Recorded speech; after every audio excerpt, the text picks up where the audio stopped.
dollar. Dirt and money, no soul. Had to go and get it, ain't no time to kick it. Got a stack of flip for my foes. Dollar. Please tell me you can hear me. Don't turn your back and don't neglect me. Just let me know if you need me. Dollar. Let me watch out for my partners. Keep my money long, get my team strong. Let me run away from my problems. Yo, what's good, original? Girl. Ooh.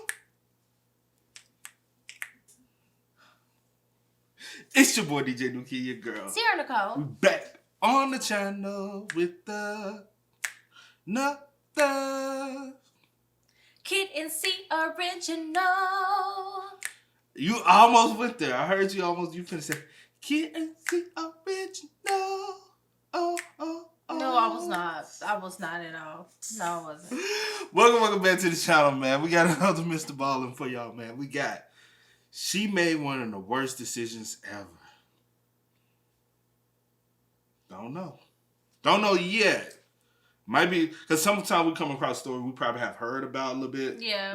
But he go really in depth with it. Yeah. So hopefully we're about to find out. We find out.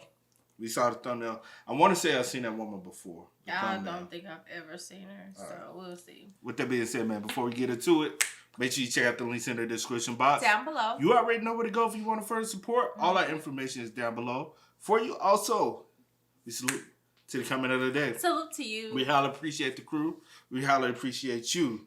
Also, if you enjoyed today's video, man, make sure you lock it in with a thumbs up, man. But, again, Mr. Ballen, she made one of the worst decisions ever. You ready? Yeah, I'm ready. All right. Why you working out like that?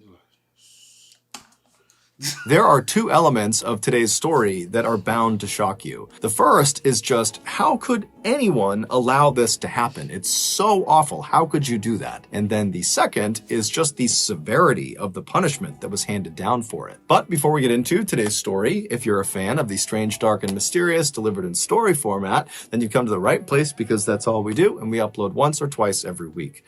If that's of interest to you, please hold the like button at gunpoint and force them to walk through puddles in their socks. Also, please subscribe to our channel and turn on all notifications so you don't miss any of our weekly uploads. All right, let's get into today's story.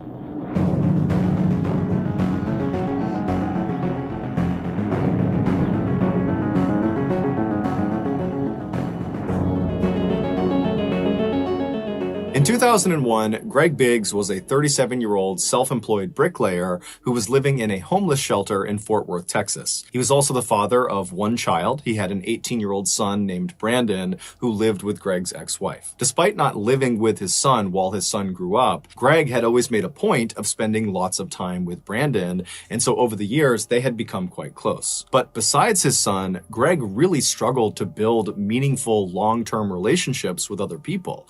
It was like no matter how friendly and outgoing he was, people would just come into Greg's life and would leave very, very quickly. This made Greg, who always had struggled with his mental health, feel very isolated and lonely and desperate for human interaction. And so on the rare occasion where people did come into Greg's life, a new friend or a new love interest, he was always so excited to try to please them and keep them around that he would often go overboard with his generosity and his willingness to do things for these people to the point where he really set himself up for being taken advantage of. Case in point, 2 years earlier, a woman had kind of suddenly come into Greg's life, and Greg very quickly fell in love with her. And early on in their relationship, this woman tells Greg that she's struggling financially. And without any hesitation, Greg started giving her all of his money. Now, Greg was not a wealthy man, not by a long shot, and so before long, he had literally given this woman all of his money to the point where Greg could no longer make truck payments, he couldn't make house payments, and so his vehicle and his home were repossessed.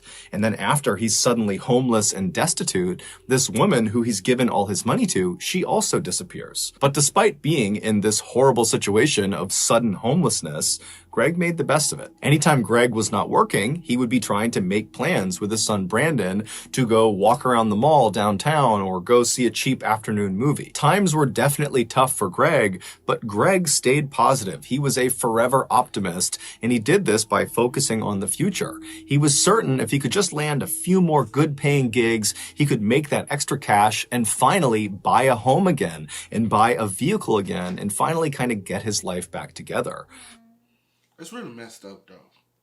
Very It really messed up. Like, you know what I'm saying? Like, he probably was on the point like he was steady. You know what I'm saying? Probably, Yeah. you never know. Like, when somebody comes into your life and they're just needy, and you have to supply everything for them. You know what I mean? It's kind of like It was for me. It sounded like you talking about. Are you talking about the woman, or are you just talking about?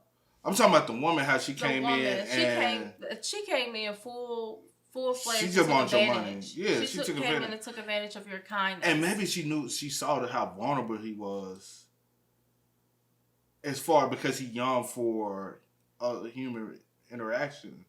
I mean, well, I guess that's a thing where she came in and it's just like she came in probably seeing that you probably had like a weakness as far as like whatever you ask for, you give.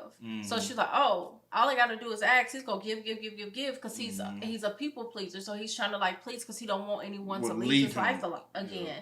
You know what I'm saying? And so he probably like, I finally got. He seemed like he had a really good heart, and everybody just came in and took advantage or just left them or whatever. Yeah, which is messed up.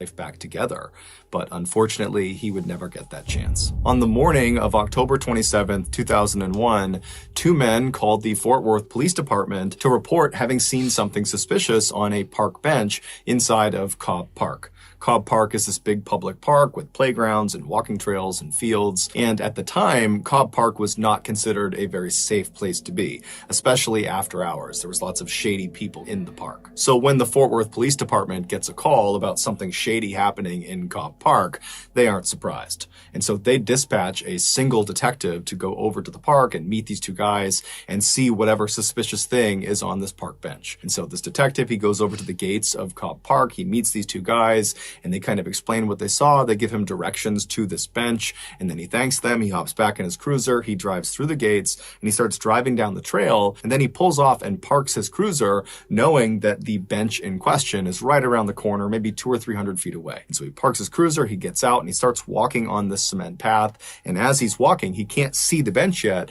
but as he's walking, he sees there are deep tire tracks in the grass and mud off to the right side of the walking path.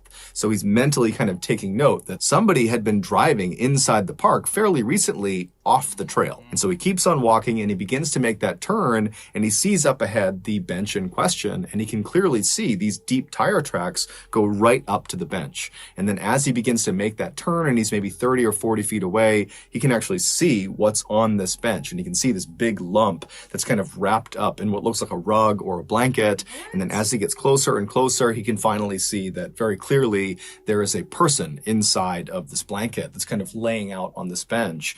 And when he's about 10 or 15 feet away, he can see it's a man, and this man is clearly deceased. So this detective, he walks right over to the bench and he's looking down at this body, and he can see the right arm on this guy is very badly broken, and his right leg is also very badly broken. And then his left leg is not only broken, but it's been partially amputated. In fact, the left leg is barely hanging on. And so this detective, he's looking at this guy thinking, okay, this person must have gotten wrapped up in these shady criminal dealings that are known to take place in Cobb Park, and somebody beat him to death, or they beat him and then shot him to death. But as he's looking at the body, despite these extensive injuries, the bruising on his body was not consistent with someone who had been beaten to death. And in terms of potentially being shot to death, he began looking at the body, and from where he was standing, he could not see an entrance or an exit wound of a bullet. And so stumped, the detective steps back and is just kind of pondering what he's looking at when he realizes there's very little blood anywhere near the bench or on the body. And considering the left leg has been nearly amputated, you would think there would be lots and lots of blood, but there wasn't. And so that indicated to the detective that his injuries had to have been sustained elsewhere. And so this detective, he calls in backup, and more detectives show up, and they're all kind of looking at the scene, and the working theory became, okay, this guy got killed outside of the park. We don't know how he got killed. It looks like some sort of blunt force trauma, but somehow he gets killed outside of the park, and then his killers, they drive him into Cobb Park, which is why you have those deep tire tracks on the right side of the path, and they dump him on this bench. Later that day, the medical examiner would come out and positively identify the body as belonging to Greg Biggs. The same day that Greg was found, the police went out and began their investigation, and they started by interviewing people that had been in Cobb Park either that day or in recent days, and they also interviewed known criminals that they knew went into Cobb Park, and they reviewed CCTV footage both in the park and outside of the park. But no one knew anything about what happened to Greg, and the footage didn't show them anything interesting. And That's like for him, like, you know what I'm saying? And then I'm trying to figure just out, like, dumped the at body. what point, because right before this happened, you had, tried to get with your child, take him, whatever. And then you and the girl wasn't together anymore. Y'all had split. Did you meet someone else, or did she come back around asking for more money and you didn't have it and she got angry? You know what I'm saying? Like, what? Like, I'm confused. My whole thing, what transpired to the point where you badly, like, try to dismember somebody's body. You know how much hatred you have to have towards someone to be like, I'm going to cut your body up and then I'm going to dump you. Yeah, I swear. And leave you, you know what I'm saying, for hopefully somebody find you. If not, you know what I'm saying? You got to be that sick. very quickly, Greg's case began to languish, and no one knew what to make of it. Then, in February of 2002, so roughly 4 months after Greg was found, the Fort Worth Police Department received a phone call. It was from this young woman named Miranda Daniel, and she said, I know what happened to the man in Cobb Park. And the story she would tell them at first was so hard to believe that the Fort Worth Police Department weren't sure if this was a prank or not. But when they followed up on her lead and they went to a very specific address that she had mentioned, they realized she was telling the truth. This is the unbelievable true story of what happened to Greg Biggs. On the evening of October 25th, 2001, so 36 hours before Greg was found in Cobb Park, 25-year-old nurse's assistant Shantae Mallard arrived at her friend's apartment in Fort Worth, Texas. Her friend was named Tiddalisi Rice. She went by T-Fry. Shantae was from a very loving and stable household in Fort Worth, Texas. Her parents had raised her to be kind to other people and to always work hard and to stay out of trouble, and by and large, Shantae acted accordingly. But in her late teens and early 20s, Shantae began to secretly rebel against her parents. On the surface, when she was around her parents and her family, she was the goody two-shoes that always followed the rules. But when she was away from her family, specifically when she was with T-Fry, she would let her wild, rebellious side out. The two friends had met in 1999 at a nursing home where they both worked as nursing assistants. T-Fry had just gotten out of this very toxic marriage, and so when she met Shantae, she was actively looking for someone to go out and party with and go be free and meet other new people. And Shantae, when she's meeting T-Fry, she didn't necessarily know she wanted to do those things, but being around T-Fry, it was like this whole other side of life was opened up to her, and suddenly all she wanted was to go cut loose with T-Fry. And so very quickly, these two women really connected over their mutual desire to go have fun at any cost. And before long, they were not only drinking and doing drugs and partying on the weekends, but they were also getting high before work, which meant they were treating patients high. So with that in mind, fast forward back to October 25th, and Shantae has just arrived at T-Fry's apartment.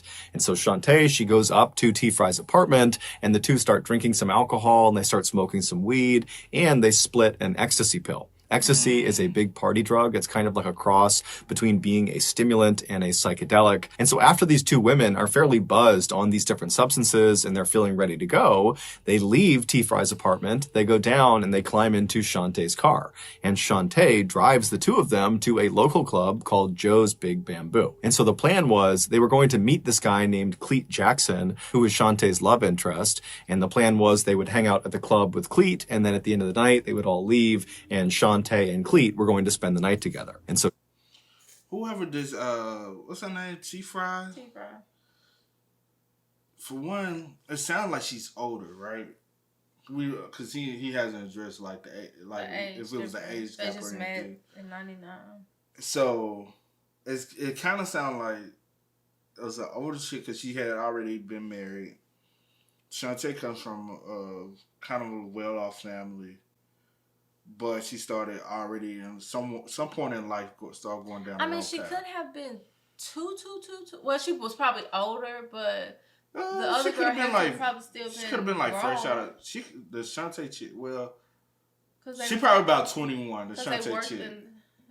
Possibly, yeah, another one, but I wonder if if we'll get their age or whatever. But the thing is, because at some point, like the T-Fry, whatever, she's been married.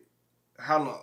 I wonder how long she's been married, but for her, it sounds like she probably had been in her relationship or married for a while to now want to be on a party scene, and party as hard as she did. Like she's been through years or turmoil, because typically if somebody only been married about 6 months to a year, they, you know what I'm saying, or they ain't been off the dating scene that long, they ain't trying to go max out wild out. 6 months to a year was hell, and they like, I mean, you never know, because you don't know how people deal with stuff when they in these relationships, or how bad things, are, or whatever the case may be, or was she even like this in her marriage, and that's probably why they not even, and we don't know what transpired for her what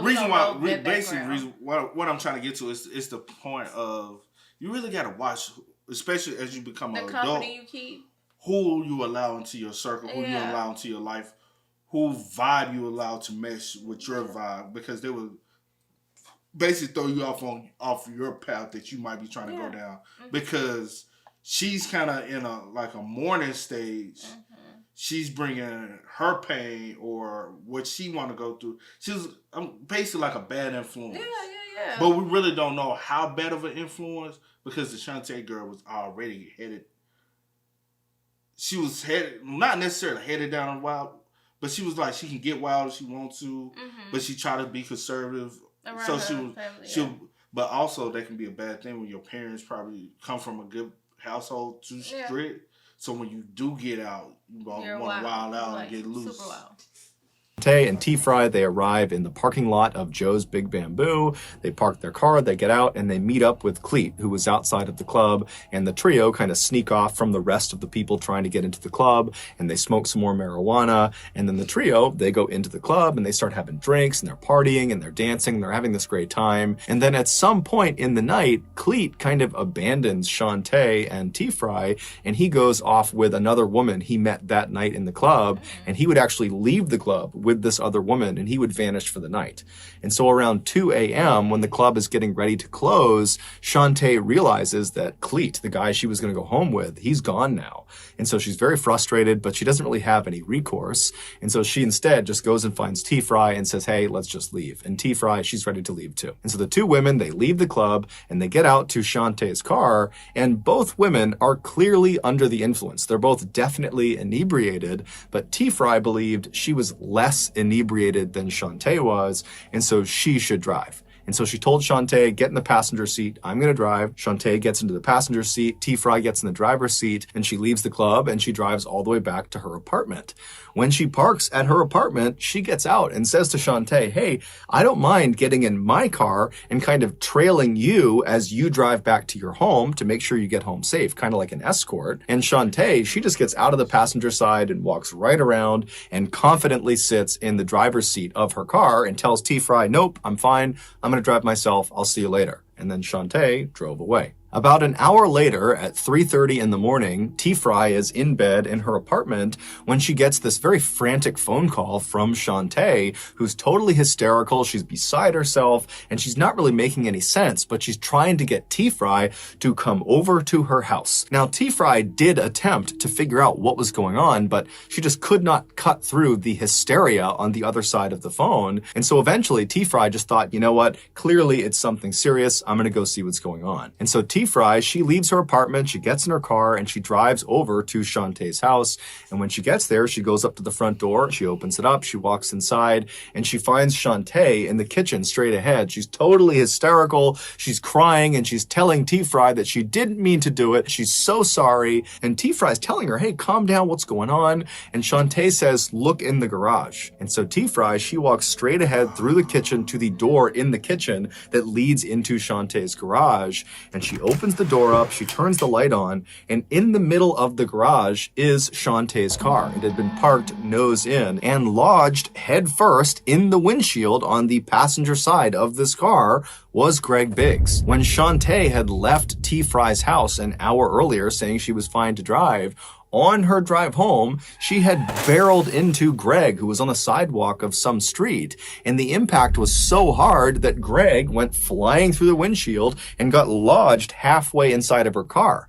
But the impact didn't kill him. It did almost cut his left leg off and break several bones in his body, but it didn't kill him. In fact, there was blood spatter inside of the car on the passenger side that indicated Greg was totally conscious and was trying to pull himself back into the car. There were these handprints on the inside of the passenger side door indicating Greg had been pulling on them. There was also these very small droplets of blood all over the seat indicating that Greg had been spitting up blood as he was trying to talk to Shantae or as he was trying to plead for help.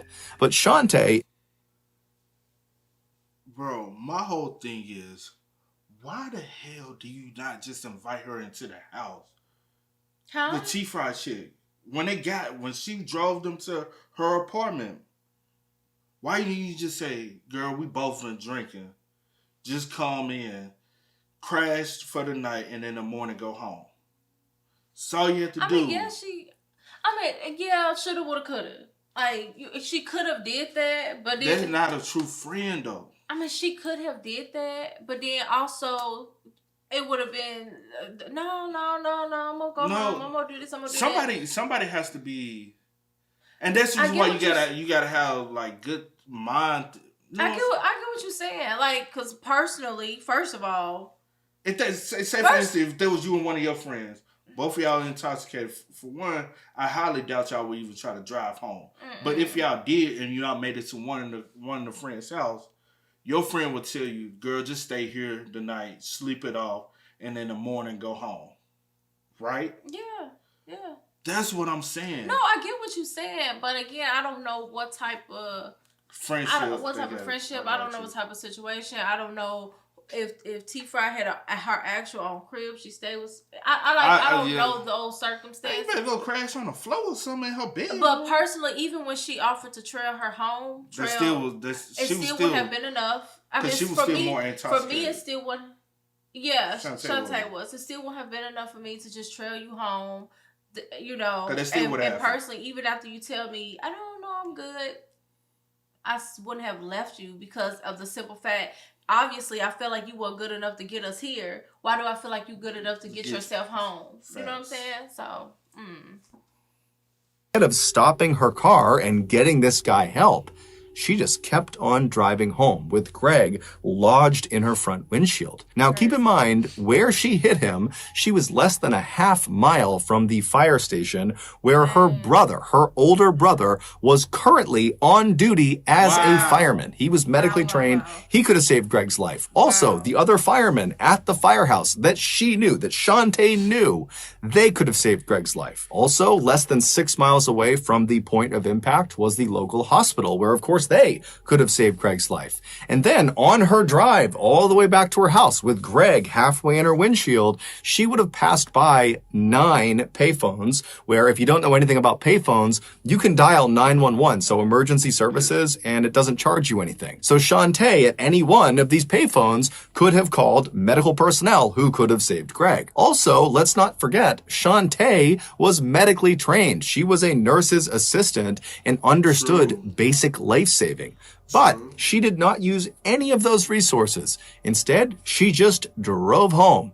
And when she got to her home, she drove her car with Greg in it into her garage. She shut the garage door. She gets out. And as Greg is literally moaning and probably pleading for help at this point, she just says, "I'm sorry," and then walks up to the door that leads into the kitchen of her home. She turns off the light in the garage, walks into her kitchen, and shuts the door behind her, trapping Greg in the garage in total darkness by himself. Then, after an hour of Shantae just being in her house with Greg slowly dying in the garage, she calls T-Fry. T-Fry comes over, she looks in the garage, she sees Greg, and T-Fry's reaction is she just totally loses it. She panics, and she's screaming at Shantae, call 911, call paramedics, call the police.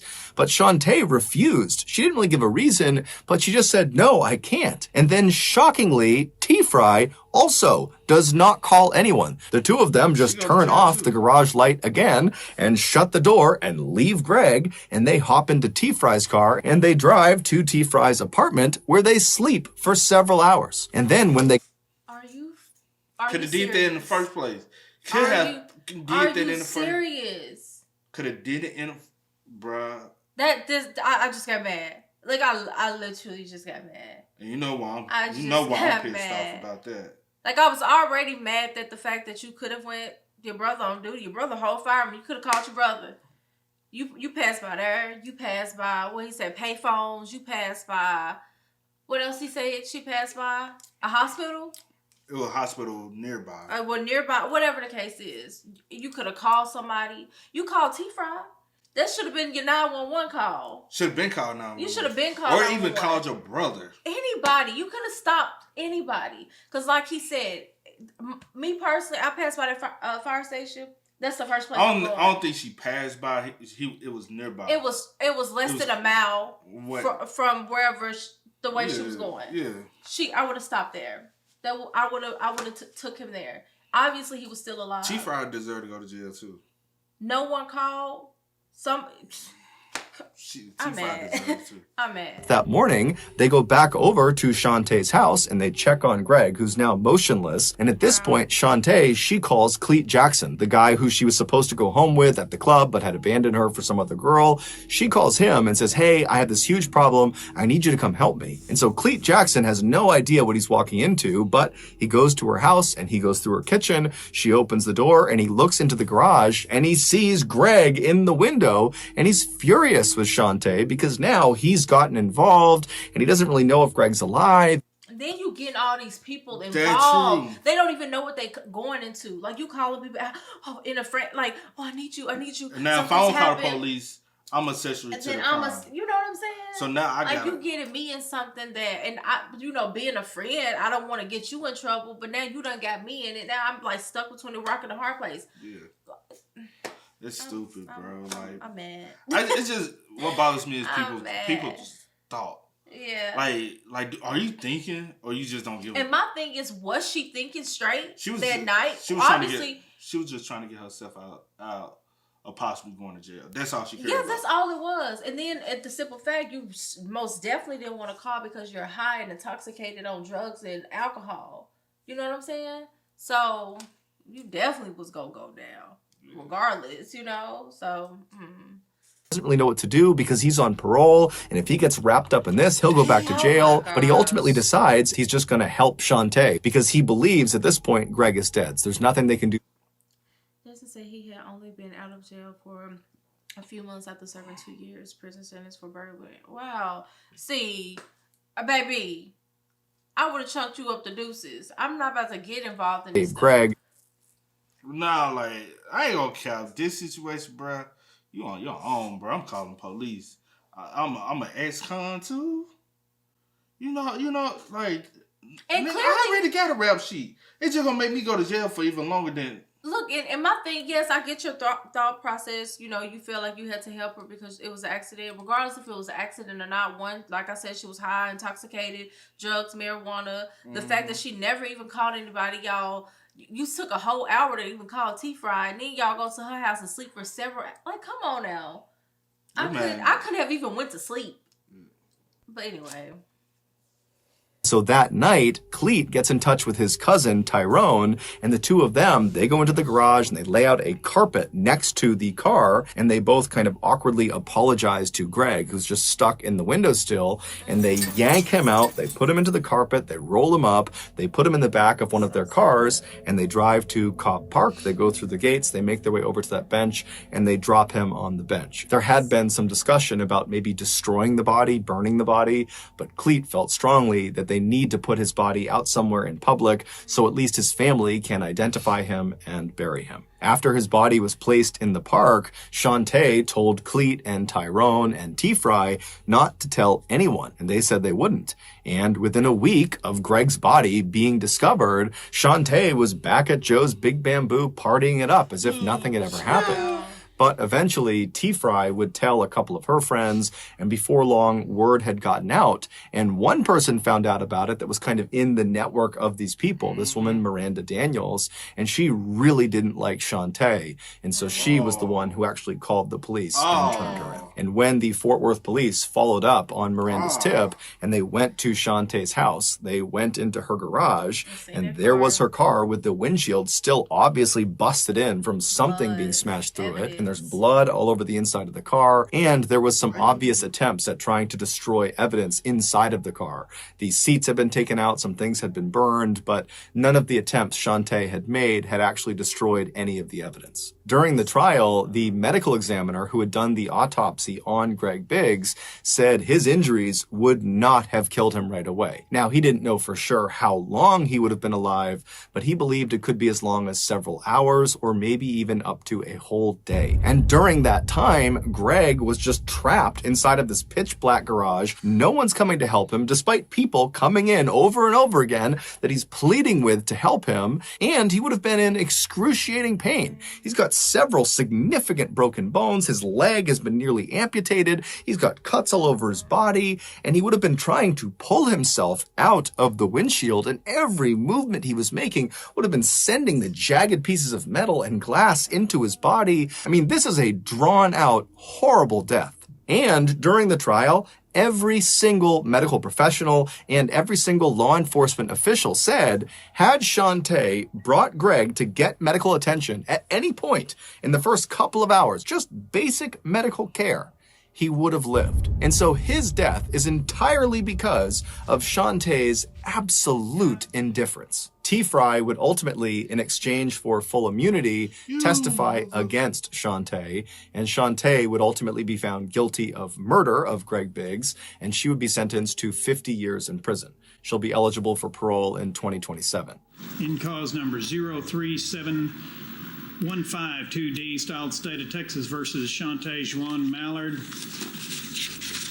Verdict form is to count one. We, the jury, having found the defendant, Shantae Juan Mallard, guilty of the offense of murder, assess her punishment at confinement in the Institutional Division of the Texas Department of Criminal Justice for a period of 50 years. As for Cleet Jackson and his cousin Tyrone, they received 10 years and 9 years, respectively, for their role in the crime. During the victim impact statement portion of the trial, Brandon Biggs, Greg's son, he took the stand and he very eloquently told Shantae that he forgave her, and it seemed very genuine, and it moved Shantae to tears. And then Brandon looked out at the audience where Shantae's family was, and he said, you know, not only do I feel horrible for my family, but I feel bad for your family, Shantae, as well, because this crime has destroyed all of us. So that's going to do it, guys. If you got something...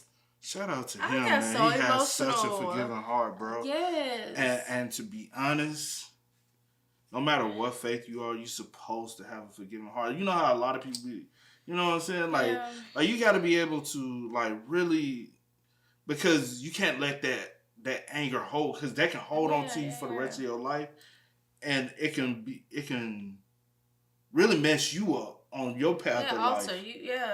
Alter everything. You gotta learn how, like, not necessarily forget about it, but you gotta forgive and kind of move on and not let it linger on you. Because that type of situation, I've seen people hold on to that anger, and it messed them up, and like they hold whatever path they were supposed to be on in life or whatever motivation they had in life all changed because they can't let it go. Yeah. A forgiving heart, like, that's a blessed heart, man. Yeah. Like, This is the unfortunate, super, super unfortunate situation. And then Greg seemed like, just from, hearing about him, such a good person. Somebody like, who's trying. Yes, it's so, like, I hate that, because things just started to go down. Like, you gave, things just started to go, and then this happened. You know what I'm saying? And he still was optimistic about everything. It just, I don't know, it just sucks. My thing is, T-Fry shouted, How you gonna? Oh, I'm gonna testify for a less sentence. Nah, shawty, you just as guilty. To me, you had a part in it the same way Jackson had a part in it the same way. I think this is. I think just from listening to it.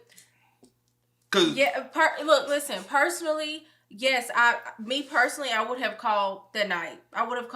Me. But I guess her trying to be a good friend to Shantae. Listen, her trying to be a good friend to Shantae. She was like, okay, we'll come back to my house. We're going to figure it out, see what we can do, what needs to be done. I think her thing, getting it out for her conscience of not calling that night, that's why she spread it and was telling people. Like, I got to get this off my chest and tell this person, and hopefully somebody, or it'll get back, or maybe she just wanted to tell somebody to get it off of her mind. Excuse. Nah.